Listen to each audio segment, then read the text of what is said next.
మీరు ఏదైనా laptop or mobile తీసుకునేటప్పుడు దాంట్లో ఏం సిపియూ యూజ్ చేశారు, దాంట్లో ఏం జీపీయూ యూజ్ చేశారు అనేది చూస్తారు. ముఖ్యంగా ఏదైనా గేమింగ్ పీసీ బిల్డ్ చేయించుకోవాలన్నా, ఏదన్నా గేమింగ్ మొబైల్ తీసుకోవాలన్నా కానీ దాంట్లో ఏం సిపియూ, జీపీయూ యూజ్ చేశారో ఖచ్చితంగా అయితే చూస్తారు. అసలు ఈ సిపియూకి, జీపీయూకి తేడా ఏంటి? అసలు జీపీయూ ఫాస్ట్ అయినప్పుడు మనం సిపియూస్ కూడా ఎందుకు యూజ్ చేస్తున్నాం? అలాగే ఈ మధ్యకాలంలో మనం వింటున్న ఎన్పియూ అంటే ఏంటి? అసలు దీనివల్ల యూజ్ ఏంటి అన్న డౌట్స్ మీకు కూడా వచ్చాయా? సేమ్ ఇదే డౌట్స్ నాకు కూడా వచ్చాయి. వీటన్నిటికి ఆన్సర్ అయితే మనకి ఈ వీడియోలో దొరకబోతుంది. ఇంకెందుకు ఆలస్యం, వెంటనే వీడియోలోకి వెళ్ళిపోదాం. This is Pavan Sai, welcome to Pavan tech buzz.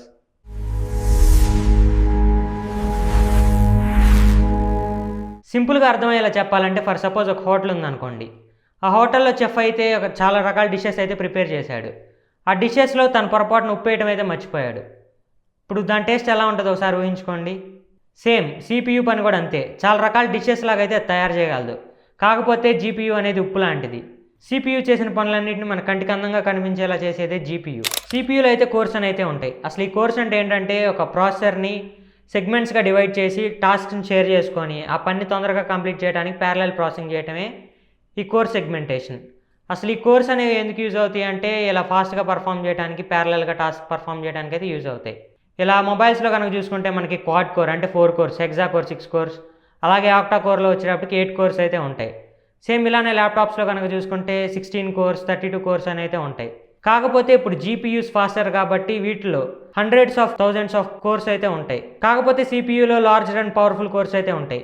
జీపీయూలో వచ్చేటప్పటికి చిన్న చిన్న కోర్స్ చాలా హండ్రెడ్స్ అండ్ థౌజండ్స్ అయితే ఉంటాయి. సో ఈ జీపీయూ కోర్స్ అనేవి ప్రాసెస్ని చిన్న చిన్న టాస్క్ లాగా డివైడ్ చేసుకొని ప్యారలల్గా ప్రాసెసింగ్ చేయడానికి అయితే ట్రై చేస్తాయి. దీనివల్ల అయితే ప్రాసెసింగ్ అనేది ఫాస్ట్గా కంప్లీట్ అయిపోయి మనకి గేమింగ్ కానీ, వీడియో రెండరింగ్, ఇమేజ్ రెండరింగ్ అయితే జీపీయూస్ చాలా బాగా అయితే యూజ్ అవుతాయి. సిపియూ వచ్చేటప్పటికి ఓఎస్ రన్నింగ్కి, యాప్ రన్నింగ్ అయితే చాలా బాగా యూజ్ అవుద్ది. మరి జీపీయూస్ అంత పవర్ఫుల్ అయినప్పుడు సిపియూస్ ఎందుకు యూజ్ చేస్తున్నాం, జీపీయూసే యూజ్ చేయొచ్చు కానీ మీకు డౌట్ రావచ్చు.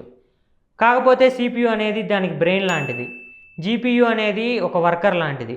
సిపియూ ఏ పని చెప్తే జీపీయూస్ ఆ పని చేస్తాయి. సో సిపియూ లేనిదే ఆ సిస్టమ్ అయితే వర్క్ అవ్వదు. సో అందుకే జీపీయూస్ ఉన్నా సరే సిపియూస్ కూడా వాడతారు. ఇప్పుడు మన మొబైల్స్లో చూసే ఎస్ఓసి, సిస్టమ్ ఆన్ చిప్స్లో అయితే ఈ జీపీయూ, సిపియూ అనేది ఇంటిగ్రేట్ చేసి మనకైతే అందిస్తారు. సో మన మొబైల్ ఫోన్స్లో సిపియూ, జీపీయూ అనేది ఉంటాయి. అదే ల్యాప్టాప్స్ ఆర్ గేమింగ్ పీసీస్లో కనుక చూసుకుంటే సిపియూ, జీపీయూ ప్రాసెసర్లో ఉంటుంది. కాకపోతే వీటిలో మనం ఎక్స్టర్నల్గా గ్రాఫిక్ కార్డ్ యూస్ చేసి అయితే ఈ జీపీయూని అయితే ఇంక్రీజ్ చేసుకోవచ్చు. ఏఐ ట్రైనింగ్ కోసం లైక్ చాట్ జీపీటీ, జెమినీ, వీటి ట్రైనింగ్ కోసం అయితే జీపీయూస్ని అయితే విపరీతంగా వాడతారు. ఫాస్ట్ క్యాలిక్యులేషన్స్ కోసం, కాంప్లెక్స్ క్యాలిక్యులేషన్స్ కోసం, వీటి కోసం. దీనివల్ల అయితే ఇప్పుడు ప్రజెంట్ జీపీయూ షార్టేజ్ అయితే ఏర్పడింది. దీనివల్ల అయితే ఇప్పుడు గేమింగ్ పీసీ ప్రైజెస్ కానీ, మొబైల్ ప్రైజెస్ కానీ అయితే విపరీతంగా పెరిగిపోయాయి. సో ఇప్పుడు ఇదే మొబైల్ ప్రైజెస్ పెరగడానికి కారణం. వీటితో పాటు మనం ఈ మధ్య ఎన్పియూ అనే వాడిని కూడా అయితే చాలా ఎక్కువగా వింటున్నాం. అసలు ఈ ఎన్పియూ అంటే ఏంటంటే న్యూరల్ ప్రాసెసింగ్ యూనిట్. ఇదైతే స్పెషల్గా ఏఐ స్పెషలైజ్డ్ టాస్క్ చేయడానికి అయితే దీన్ని డిజైన్ చేశారు. ఏదైనా ఏఐ అసిస్టెంట్ కానీ, ఇమేజ్ రికగ్నిషన్ ఇలాంటి వాటిల్లో ఏఐ ఎక్కువగా యూస్ అయ్యే చాట్ అయితే ఈ ఎన్పియూ అయితే పనిచేస్తుంది. ఈ ఎన్పియూ అనేది పవర్ ఎఫిషియెంట్గా అయితే ఉంటుంది. కాబట్టి జీపీయూస్ కంటే ఇది చాలా తక్కువ పవర్ అయితే కన్జ్యూమ్ చేస్తుంది. ప్రజెంట్ ఏఐ యొక్క ఇంపార్టెన్స్ ఎక్కువ అవడంతో ల్యాప్టాప్ బ్రాండ్స్ కానీ, మొబైల్ బ్రాండ్స్ కానీ దీన్ని అయితే ఎన్పియూని చాలా హైలైట్ అయితే చేస్తుంది. సో ఇదే ఫ్రెండ్స్ వీటి మధ్య ఉన్న డిఫరెన్స్ వచ్చేటప్పటికి. ఈ వీడియోలో అయితే మీకు వీటి మధ్య ఉన్న డిఫరెన్స్ అయితే అర్థమైంది అనుకుంటున్నాను. ఈ వీడియో కనుక మీకు నచ్చినట్టయితే లైక్ చేయండి, వెంటనే మీ ఫ్రెండ్స్ అండ్ ఫ్యామిలీకి అయితే షేర్ చేయండి. అలాగే మన ఛానల్ పవన్ టెక్ బజ్ని అయితే వెంటనే సబ్స్క్రైబ్ చేయండి. This is Pavan Sai signing of.